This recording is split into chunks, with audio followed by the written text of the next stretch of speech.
بسم اللہ الرحمن الرحیم۔ نکاح اور طلاق کے مسائل بیان کرنے کے بعد سورۃ البقرہ میں عدت کے مسائل پر گفتگو کی گئی ہے۔ دو طرح کی عدت ہے۔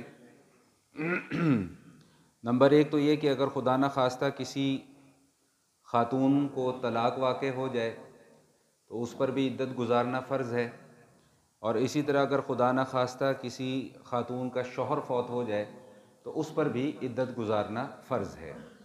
اب دونوں کی عدت میں تھوڑا سا فرق ہے، اس کو سمجھ لیجئے کہ اگر خدا نخواستہ کسی عورت کو طلاق واقع ہو جائے تو شریعت نے جو اس کی عدت مقرر کی ہے وہ اس کے 3 مرتبہ پیریڈز جب آ جائیں تو اس کی عدت مکمل ہو جاتی ہے۔ اب اس کے بعد وہ عورت آزاد ہے، وہ کہیں اور نکاح کرنا چاہے تو نکاح کر سکتی ہے۔ اسی حوالے سے اسی مسئلے کی ایک دوسری شق ہے، وہ بھی سمجھ لیجئے کہ اگر کوئی خاتون حاملہ ہو تو اس کی عدت کیا ہوگی۔ اس حوالے سے ایک غلط فہمی ہمارے معاشرے کے اندر رائج ہے۔ بعض لوگ یہ سمجھتے ہیں کہ دوران حمل اگر کسی مرد نے اپنی بیوی کو طلاق دے دی تو وہ طلاق واقع نہیں ہوگی، حالانکہ یہ مسئلہ بالکل غلط ہے۔ طلاق ہر حالت میں واقع ہو جاتی ہے۔ ہاں البتہ فرق اتنا ہے کہ اگر کوئی خاتون حاملہ ہو اور اس کو طلاق ہو جائے تو پھر اس کی عدت جو ہے وہ بچے کی ولادت ہوگی۔ جیسے ہی بچے کی ولادت ہوگی اس خاتون کی عدت ختم ہو جائے گی۔ اب چاہے وہ بچے کی ولادت 1 گھنٹے کے بعد ہو جائے، چاہے بچے کی ولادت کے لیے 9 ماہ کا انتظار کرنا پڑے، تو حاملہ عورت کی عدت طلاق یافتہ اس کی عدت تب مکمل ہوگی جب بچے کی پیدائش ہو جائے گی۔ دوسرا مسئلہ کہ اگر کسی خاتون کا شوہر فوت ہو جائے تو اس کے لیے جو شریعت نے عدت مقرر کی ہے وہ 4 ماہ اور 10 دن ہے۔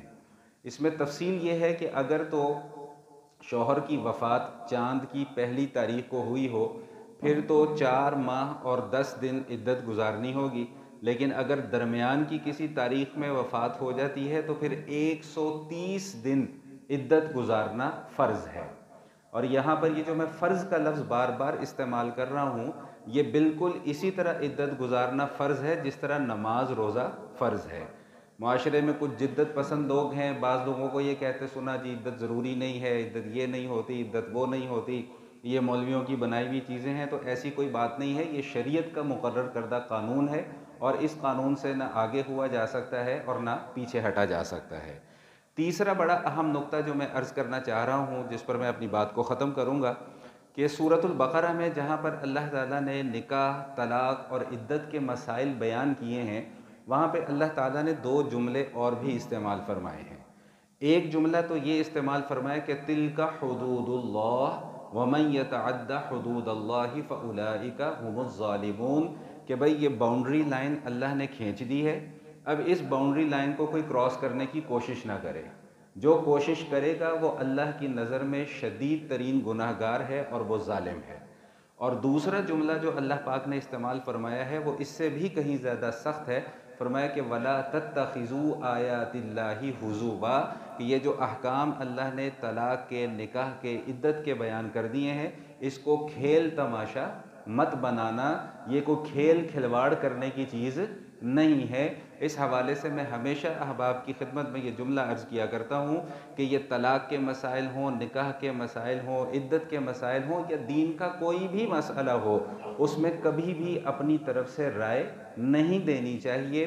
خود رائے کا نتیجہ جو ہے اعمال بھی خراب ہوتے ہیں اور ایمان بھی برباد ہوتا ہے۔ اللہ جل شانہ ہم سب کو فہم سلیم عطا فرمائے۔